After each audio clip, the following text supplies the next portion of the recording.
నమస్కారం. ఘంటారావానికి స్వాగతం. ముందుగా ప్రధాన అంశాలు. ఇవాళ ఢిల్లీలో సీఎం చంద్రబాబు పర్యటన. భోగాపురం విమానాశ్రయ ప్రారంభోత్సవానికి ప్రధానికి ఆహ్వానం.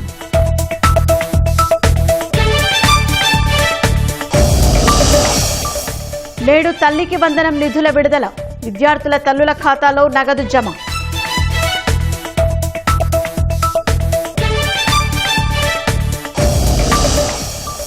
రాష్ట్రంలో యుఏఈ సంస్థ 100 కోట్ల పెట్టుబడి. చిత్తూరు జిల్లాలో ఫుడ్ క్లస్టర్ ఏర్పాటుకు సంసిద్ధత.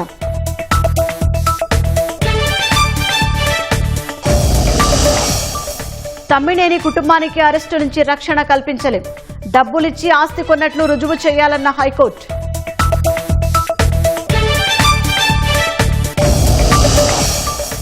జనరిక్ ఔషధాలపై 2 ఏళ్ల పాటు సుంకాలు ఉండవన్న ట్రంప్.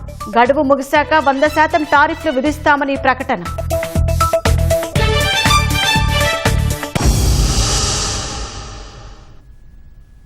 ముఖ్యమంత్రి చంద్రబాబు నేడు ఢిల్లీ వెళ్లనున్నారు. ప్రధాని మంత్రి నరేంద్ర మోదీతో పాటు పలువురు కేంద్ర మంత్రులను సీఎం కలవనున్నారు.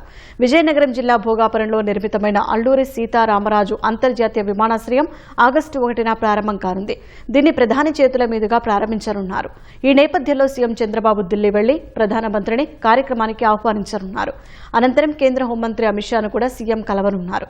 కేంద్ర మంత్రులు పీయూష్ గోయల్, మనోహర్ లాల్ ఖట్టర్, సీఆర్ పాటిల్ను కూడా చంద్రబాబు కలిసే అవకాశం ఉంది. ఈ ఉదయం సీఎం అమరావతి నుంచి బయలుదేరి ఢిల్లీ చేరుకుంటారు. ప్రధాని కేంద్ర మంత్రులను కలిసిన అనంతరం ఢిల్లీలోనే బస చేస్తారు. అన్ని కార్యక్రమాలు ముగించుకుని గురువారం ఉదయం రాష్ట్రానికి చేరుకుంటారు. రాష్ట్ర ప్రభుత్వ ఉద్యోగులు పింఛన్లకు సంబంధించి పెండింగ్ అంశాలు డిమాండ్లపై చర్చించేందుకు 21 ఉద్యోగ సంఘాల ప్రతినిధులతో నేడు మంత్రుల బృందం సమావేశం కానుంది. సచివాలయం 5వ భవనంలోని కలెక్టర్ల సమావేశాల్లో భేటీ జరగనుంది. ఆర్థిక మంత్రి పయ్యావుల కేశవ్, పౌర సరఫరాల శాఖ మంత్రి నాదెండ్ల మనోహర్, వైద్యారోగ్య శాఖ మంత్రి సత్యకుమార్, రెవెన్యూ శాఖ మంత్రి అనగాని సత్యప్రసాద్లతో కూడిన మంత్రుల బృందం సమావేశంలో గుర్తింపు పొందిన 21 ఉద్యోగ సంఘాల ప్రతినిధులు పాల్గొంటారు. 10 ప్రభుత్వ శాఖల ప్రత్యేక ప్రధాన కార్యదర్శులు, ముఖ్య కార్యదర్శులు, కార్యదర్శులు భేటీకి హాజరు కానున్నారు.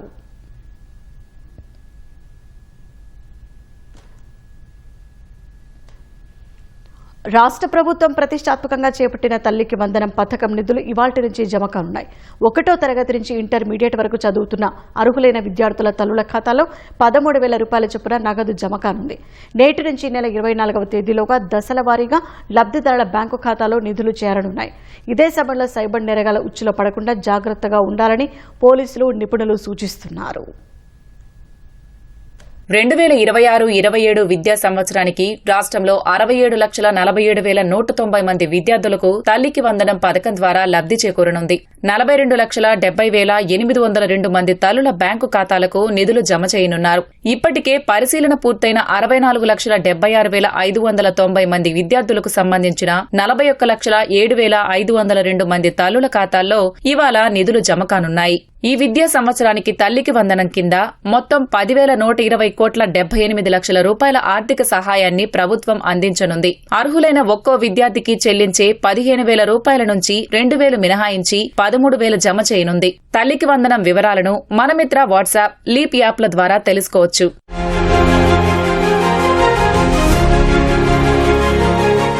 కొత్తగా అడ్మిషన్లు తీసుకున్న 1వ తరగతి నుంచి 9వ తరగతి, ఇంటర్ మొదటి సంవత్సరం విద్యార్థులకు అర్హతను బట్టి ఆగస్టు 30 నాటికి వారి తల్లుల ఖాతాల్లో ఆర్థిక సాయం జమ కానుంది. దీనిపై అభ్యంతరాలు ఉంటే ఆగస్టు 3 వరకు స్వీకరిస్తారు. సప్లిమెంటరీ జాబితాను ఆగస్టు 10 నాటికి విడుదల చేస్తారు. 1వ తరగతి నుంచి 9వ తరగతి వరకు ఇంటర్ మొదటి ఏడాది కొత్త అడ్మిషన్లకు ఆగస్టు 25వ తేదీ గడువుగా నిర్ణయించారు. వీరిలో అర్హుల జాబితా ఆగస్టు 30 నాటికి ప్రకటించి అదే రోజు వారి తల్లుల ఖాతాల్లో సొమ్ము జమ చేస్తారు. గతంలో పట్టణ ప్రాంత అంగన్వాడీ కార్యకర్తల పిల్లలకు ఈ పథకాన్ని వర్తింపచేయగా ఈసారి గ్రామీణ ప్రాంత అంగన్వాడీ కార్యకర్తల పిల్లలకు ఇవ్వనున్నారు. సైబర్ నేరగాళ్లు తల్లికి వందనం పేరుతో పంపే అనుమానాస్పద లింకుల పట్ల లబ్ధిదారులు అప్రమత్తంగా ఉండాలని పోలీసులు, నిపుణులు సూచిస్తున్నారు. మొబైల్ ఫోన్లకు వచ్చే ఫేక్ లింకులు, మెసేజ్లను నమ్మి మోసపోవద్దని హెచ్చరించారు. పథకం నిధుల జమలో ఏవైనా సాంకేతిక సమస్యలు ఉంటే నేరుగా గ్రామ, వార్డు కార్యాలయాల్లో, పాఠశాలల్లో సిబ్బందిని కలిసి నివృత్తి చేసుకోవాలని సూచనలు చేశారు. ఫోర్జరీ అక్రమ రిజిస్ట్రేషన్ కేసులో మాజీ స్పీకర్ తమ్మినేని సీతారాంకు హైకోర్టు షాక్ ఇచ్చింది. ఆయనకు ఆయన కుటుంబ సభ్యులకు అరెస్టు నుంచి రక్షణ కల్పించలేమని స్పష్టం చేసింది. డబ్బులిచ్చి ఆస్తి కొన్నట్లు ఆధారాలు చూపించాలని తేల్చి చెప్పింది. తదుపరి విచారణను ఈ నెల 29కి వాయిదా వేసింది.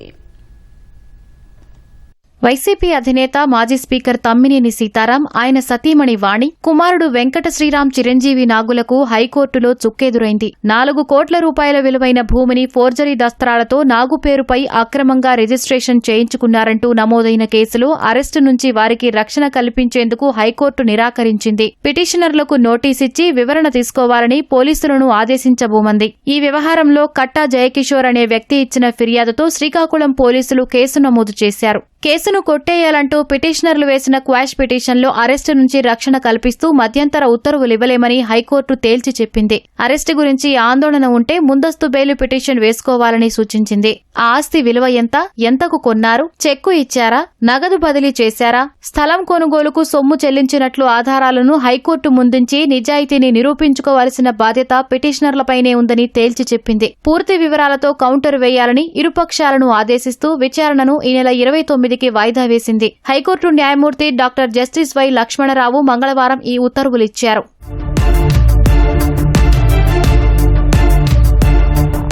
పిటిషనర్ల తరపున సీనియర్ న్యాయవాది సి రఘు వాదనలు వినిపించారు. శ్రీకాకుళం శివారు చాపురం పంచాయతీ పరిధిలోని భూమిని రజని అనే మహిళ నుంచి తమ్మినేని నాగు కొన్నారని చెప్పారు. ఇందుకోసం వివిధ సందర్భాల్లో 37 లక్షల రూపాయలు చెల్లించారని వాదించారు. సొమ్ము చెల్లించారనడానికి రిజిస్టర్డ్ సేల్ డీడ్ ఆధారమన్నారు. మరణ ధృవపత్రం, కుటుంబ సభ్యుల ధృవపత్రం సృష్టించడంలో పిటిషనర్లకు సంబంధం లేదు కాబట్టి ఫోర్జరీ సెక్షన్ చెల్లదని వాదించారు. మిగిలిన సెక్షన్లు 7 ఏళ్లలోపు జైలు శిక్షకు వీలున్నవే కాబట్టి బిఎన్ఎస్ఎస్ సెక్షన్ 35 సబ్సెక్షన్ 3 ప్రకారం నోటీసిచ్చి వివరణ తీసుకునేలా పోలీసులను ఆదేశించాలని కోరారు. కోట్ల రూపాయల ఆస్తిని కాజేసేందుకు పిటిషనర్లు మరికొంతమందితో కలిసి కుట్రపూరితంగా వ్యవహరించారని పోలీసుల తరపున పీపీ మెండ లక్ష్మీనారాయణ వాదనలు వినిపించారు. తప్పుడు ధృవపత్రాలు సృష్టించడంలో వీరి పాత్ర ఉందన్నారు. పిటిషనర్లు క్రిమినల్ చర్యలను సివిల్ వివాదంగా మార్చే ప్రయత్నం చేస్తున్నట్లు చెప్పారు.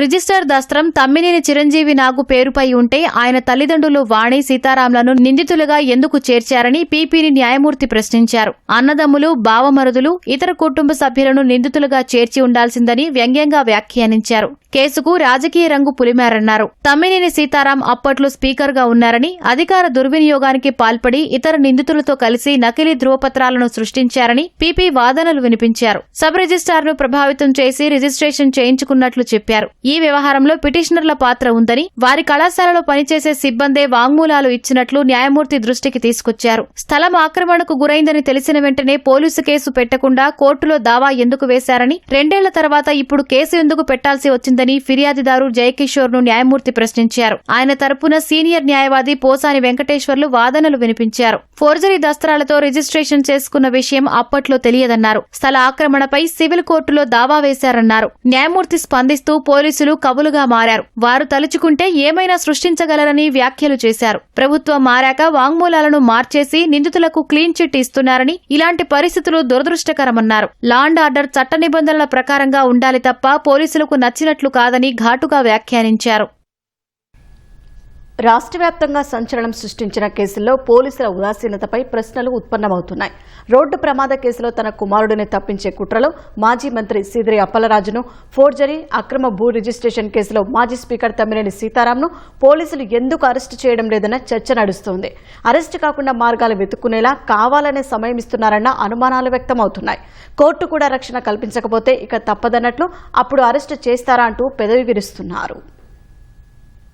గత వైసీపీ ప్రభుత్వంలో మంత్రిగా పనిచేసిన సీదిరి అప్పలరాజు, అప్పటి స్పీకర్ తమ్మినేని సీతారాం ఇద్దరూ వేర్వేరు కేసుల్లో నిందితులు. కానీ పోలీసులు వారిని ఇంకా అరెస్టు చేయట్లేదు. సీదిరి అప్పలరాజు కళ్ల ముందే కనిపిస్తున్నా అరెస్టు చేయకుండా తాత్సారం చేస్తున్నారు. ఆయన ముందస్తు బెయిల్కు దరఖాస్తు చేసుకున్నారు. తమ్మినేని సీతారాం, ఆయన కుటుంబ సభ్యులపై కేసు నమోదు చేయగానే అరెస్టు చేయకుండా వారు తప్పించుకుని పారిపోయేందుకు పోలీసులే పరోక్షంగా అవకాశమిచ్చారన్న విమర్శలు వెల్లువెత్తుతున్నాయి.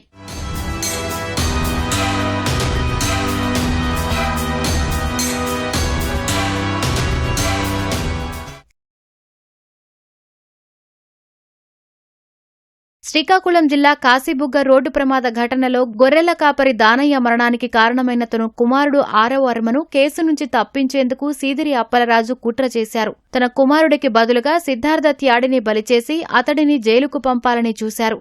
బాధిత కుటుంబాన్ని ప్రలోభ పెట్టారని, ప్రమాదానికి కారణమైన బైక్ను తప్పించి నేరం కప్పిపుచ్చేందుకు చూశారని అప్పలరాజుపై పోలీసులు కేసు పెట్టారు. అప్పలరాజును ఏ3గా, ఆయన అనుచరుడు అల్లు రమణను ఏ4గా వారం క్రితమే చేర్చారు. అయినా ఇంతవరకు ఎందుకు అరెస్టు చేయలేదన్న ప్రశ్నలు తలెత్తుతున్నాయి. అప్పలరాజు పలాసలోనే ఉన్నారు. గత వైసీపీ ప్రభుత్వంలో మంత్రులుగా పనిచేసిన ధర్మాన సోదరులు సోమవారం అప్పలరాజు ఇంటికి వెళ్లి ఆయన్ను పరామర్శించారు. కానీ పోలీసులు మాత్రం అప్పలరాజును అరెస్టు చేసే ఆలోచనలో ఉన్నట్టు కనిపించడం లేదు. ముందస్తు బెయిల్ కోసం అప్పలరాజు సోంపేట 6 అదనపు జిల్లా కోర్టులో ఈ నెల 20న దాఖలు చేసిన పిటిషన్పై విచారణను బుధవారానికి వాయిదా వేశారు. అదే న్యాయస్థానంలో అప్పలరాజు కుమారుడు ఆరవ వర్మ దాఖలు చేసిన బెయిల్ పిటిషన్ పైన మంగళవారం వాదనలు జరిగాయి. అదనపు జిల్లా జడ్జి విచారణ బుధవారానికి వాయిదా వేశారు.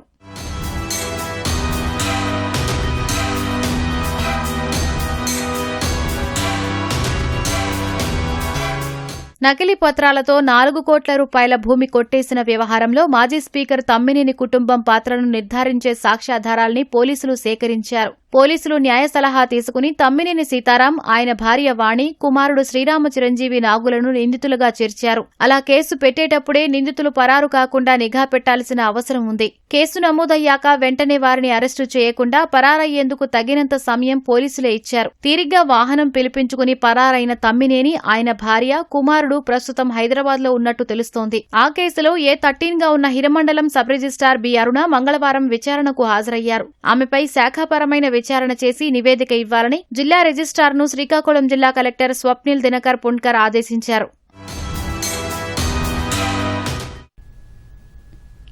ఆక్వా రంగంలో నెలకొన్న సమస్యలను పరిష్కరించాలని కోరుతూ ఆక్వా రైతులు కేంద్ర మంత్రి పీయూష్ గోయల్ను కలిశారు. మంత్రి అచ్చెన్నాయుడు ఆధ్వర్యంలో కేంద్ర మంత్రులతో భేటీ అయ్యారు. దేశీయ అవసరాలు తీరే వరకు ఫిష్ మీల్, సోయా ఎగుమతులపై పరిమితులు విధించాలని కోరారు.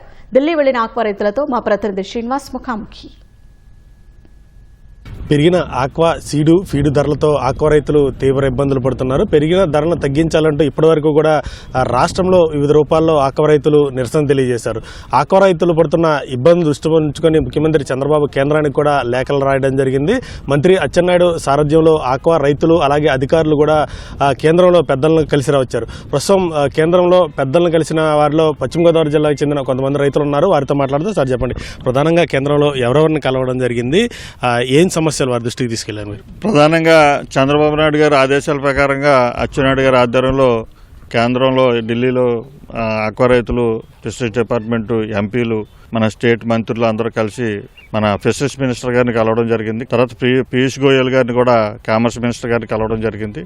మన రామ్మోహన్ నాయుడు గారు కానీ, మన శ్రీనివాస్ వర్మ గారు కానీ రైతుల్ని కానీ అధికారులందరినీ కూడా కోఆర్డినేట్ చేసి కేంద్ర మంత్రుల దగ్గర తీసుకెళ్లడం అన్నది మంచి శుభపరిణామంగా మేము భావిస్తున్నాం. ఈ ఆక్వాలో ఫీడ్ ధరలు కానీ పెరిగిపోతున్న పరిస్థితుల్లో సోయా కానీ ఫిష్ మీల్ కానీ ప్రధాన ముడి పదార్థం కాబట్టి దాని మీద మెయిన్గా చర్చించడం జరిగింది. ఫీడ్ ధరలకు సంబంధించి కూడా కొంత ఇబ్బందులు పడుతున్నారు మీరు. వాళ్ళకి ఏం చెప్పారు, వాళ్ళు ఏం సమాధానం చెప్పారు మీకు? అంటే ఫిష్ మీల్ విషయంలో కేంద్ర ప్రభుత్వం ఆలోచించి ఈ ఎక్స్పోర్ట్ని కొంచెం నివారించి ఇక్కడ లోకల్గా డొమెస్టిక్ మార్కెట్ ఫిష్ మీల్ ఇవ్వడానికి సూత్రప్రాయంగా అంగీకరించడం జరిగింది. భవిష్యత్తులో సోయా పంట పెంచేటట్టు దాన్ని బట్టి సోయా ధర నిర్ణయం తీసుకుందాం అనేది పీయూష్ గోయల్ చెప్పడం జరిగింది. ఫిషరీస్ మినిస్టర్ గారు కానీ ఆక్వా రైతులను ఆదుకోవడంలో కానీ సబ్సిడీ విషయంలో కానీ మన ఎన్ఎఫ్డిబి అమరావతిలో తక్షణం ఏర్పాటు చేయడం అనేది ఆదేశాలు కూడా ఇవ్వడం జరిగింది. ఇప్పుడు ఈ ఆక్వా రంగంలో నెలకొన్న సమస్యల మీద దాదాపు 2-3 నెలలకు వివిధ రూపాల్లో ఆందోళన తెలియజేస్తున్నారు. ప్రభుత్వం కూడా కేంద్రానికి లేఖ రాశారు. ఈ ఆక్వా రంగానికి ఈ ఢిల్లీ పర్యటన ఏ విధంగా ఉపయోగపడుతుంది అనుకుంటున్నారు? రాష్ట్రంలో ఉన్నటువంటి కేంద్ర మంత్రులతో పాటు ఎంపీలు అలాగే రఘురామకృష్ణ గారు అందరూ కూడా ఈ తీవ్రతను బట్టి దగ్గర 15 మంది నాయకులు కూడా మా వెంట ఉండి ఈ సమస్యను వివరించడంలో అయితే సఫలీకృతం అయ్యాం. అయితే సమస్య పరిష్కారానికి ఇది ఒక సోయా కనుక ఇంపోర్ట్ చేసుకుంటే సోయా రైతు ఏం ఇబ్బంది పడతాడా, లేకపోతే ఫిష్ ఎక్స్పోర్ట్ కనుక కోటా విధిస్తే ఫిషర్మెన్ కమ్యూనిటీ ఏ విధంగా ఇబ్బంది పడుతుంది అన్న అంశంతో పాటు ఆక్వా రైతు కనుక ఈ మేత ధర పెరిగిపోయి ఎక్స్పోర్ట్ రొయ్య ధర పెరగకపోతే ఏ విధంగా పంట వేయగలదనేది దృష్టి సారిస్తే కనుక కేంద్ర ప్రభుత్వం ద్వారా ఈ సమస్యకు పరిష్కారం వస్తుందని చెప్పి మేము ఆశాభావంగా ఎదురు చూస్తున్నాం. మొత్తంగా ఆకారంగంలో నెలకొన్న సమస్యల మీద రాష్ట్ర ప్రభుత్వం స్పందించిన తీరు బాగుంది. ముఖ్యమంత్రి చంద్రబాబు కేంద్రానికి లేఖ రాయడంతో పాటు ఢిల్లీ వెళ్లి తాము ఎదుర్కొంటున్న సమస్యలను కేంద్రం దృష్టికి తీసుకెళ్లడం జరిగింది. కేంద్రం కూడా సానుకూలంగా సంకేతాలను ఇచ్చింది. ఏదైతే ఆకారంగంలో నెలకొన్న సమస్యలు పరిష్కారం అవుతాయంటూ కూడా రైతులు ఆశాభావం వ్యక్తం చేస్తున్నారు. కెమెరామెన్ రమణతో శ్రీనివాస్, ఈటీవీ న్యూస్, ఏలూరు.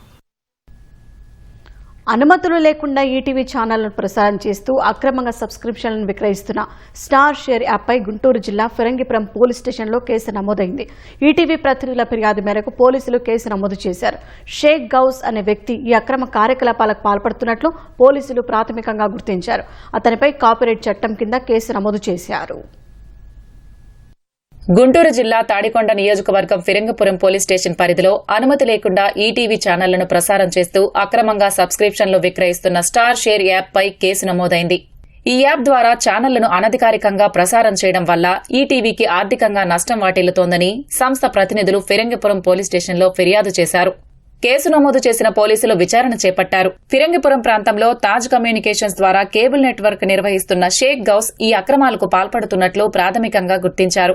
అతనిపై కాపీరైట్ చట్టం కింద కేసు నమోదు చేశారు. అతని నుంచి మరిన్ని వివరాలు రాబడుతున్నారు. ఇలాంటి అనధికార ప్రసారాలు, పైరసీ చర్యలపై కఠినంగా వ్యవహరిస్తామని పోలీసులు హెచ్చరించారు.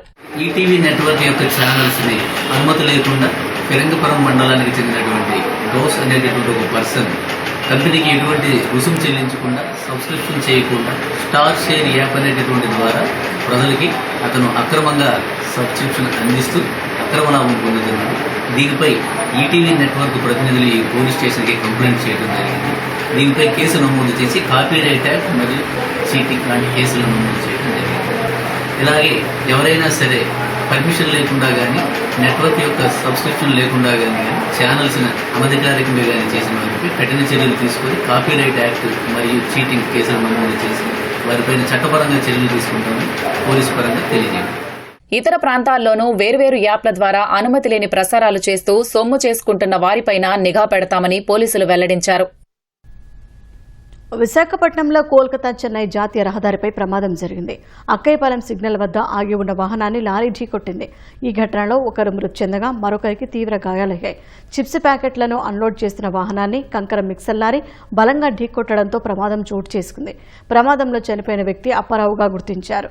ఘటనా స్థలికి చేరుకున్న పోలీసులు ట్రాఫిక్ అంతరాయం లేకుండా చర్యలు చేపట్టారు.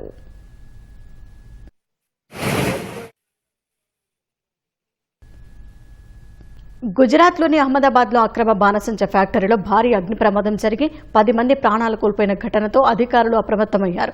గడువు ముగిసిన ఫ్యాక్టరీలను సీజ్ చేస్తున్నారు. అక్రమంగా బాణసంచ తయారు చేస్తున్న వారిపై కఠిన చర్యలు తీసుకుంటున్నారు. రామోల్ ప్రాంతంలో ఉన్న ఒక అక్రమ బాణసంచ ఫ్యాక్టరీలో ఇటీవల జరిగిన అగ్ని ప్రమాదంలో 10 మంది ప్రాణాలు కోల్పోయారు. పలువురు గాయపడ్డారు. ఆ ఫ్యాక్టరీ లైసెన్స్ గడువు ఈ ఏడాది మార్చి 31తో ముగిసిపోవడంతో అధికారులు గతంలోనే దానిని సీజ్ చేశారు. అయితే రథయాత్ర బందోబస్తులో పోలీసులు బిజీగా ఉన్న సమయాన్ని ఆసరాగా చేసుకున్న యజమానులు ఫ్యాక్టరీని రహస్యంగా తిరిగి తెరవడంతో ఘోర ప్రమాదం జరిగింది. భవిష్యత్తులో ఇలాంటి ఘటనలు జరగకుండా అధికారులు కఠిన చర్యలు చేపట్టారు. ఉత్తరప్రదేశ్లోని గోండా రైల్వే స్టేషన్ సమీపంలో ఒక గూడ్స్ రైలు పట్టాలు తప్పింది. ఈ ఘటనలో రైలుకు చెందిన ఒక బోగి ట్రాక్ పై నుంచి పక్కకు దిగిపోయింది. సమాచారం అందుకున్న రైల్వే అధికారులు వెంటనే ఘటనా స్థలానికి చేరుకుని పరిస్థితిని సమీక్షించి ట్రాక్ మరమ్మతు పనులు ప్రారంభించారు. అదృష్టవశాత్తు ఇది సరుకుల రైలు కావడంతో ఎలాంటి ప్రాణ నష్టం జరగలేదు. అమెరికా, ఇరాన్ మధ్య ఉద్రిక్తతలు తీవ్రస్థాయికి చేరుకున్నాయి. అమెరికా సైన్యం వరుసగా 11వ రోజు ఇరాన్పై భారీ వైమానిక దాడులు చేసింది. ఇరాన్లోని అణు కేంద్రాల సమీపంలో దాడులను తీవ్రం చేస్తామని అమెరికా అధ్యక్షుడు డొనాల్డ్ ట్రంప్ హెచ్చరించారు. ఇరాన్తో ఎలాంటి చర్చలు జరిపే ఆసక్తి తమకు లేదని ట్రంప్ తేల్చెప్పారు. ఇరాన్పై అమెరికా వైమానిక దాడులకు పాల్పడిన నేపథ్యంలో టెహ్రాన్ చుట్టుపక్కల ప్రాంతాల్లో ఎయిర్ డిఫెన్స్ వ్యవస్థలు అప్రమత్తమైనట్లు ఆ దేశ ప్రభుత్వ మీడియా వెల్లడించింది. మరోవైపు ఇరాన్ కూడా హర్ముజ్ జలసంధిలో వాణిజ్య నౌకలపై దాడులు చేస్తూనే కువైట్, బహ్రెయిన్, జోర్డాన్ వంటి అమెరికా మిత్రదేశాలపై దాడులకు పాల్పడుతోంది. కెనడాపై అమెరికా మరోసారి సుంకాలతో విరుచుపడింది. కెనడా ఉత్పత్తులపై 50% సుంకాలు విధిస్తున్నట్లు ప్రకటించింది. ఈ టారిఫ్లు 30 రోజుల్లో అమల్లోకి వస్తాయని వెల్లడించింది. వైన్, హాకీ స్టిక్స్ నుంచి సిమెంట్ వరకు అనేక ఉత్పత్తులపై టారిఫ్లు ప్రభావం చూపనున్నాయి. ఇంధన ఉత్పత్తులు, పొటాష్, చేపలు, కీలక ఖనిజాలకు కొత్త టారిఫ్ల నుంచి మినహాయింపు ఇచ్చారు. గతంలో అమెరికా, మెక్సికో, కెనడా ఒప్పందం ద్వారా పన్ను మినహాయింపు పొందిన ఉత్పత్తులు కూడా ఈ సుంకాల పరిధిలోకి రానున్నాయి. కెనడా తమ దేశపు ఆటోమొబైల్స్, మద్యం, డైరీ ఉత్పత్తుల పట్ల వివక్ష చూపుతోందని ఆరోపిస్తూ అధ్యక్షుడు డొనాల్డ్ ట్రంప్ ఈ నిర్ణయం తీసుకున్నారు.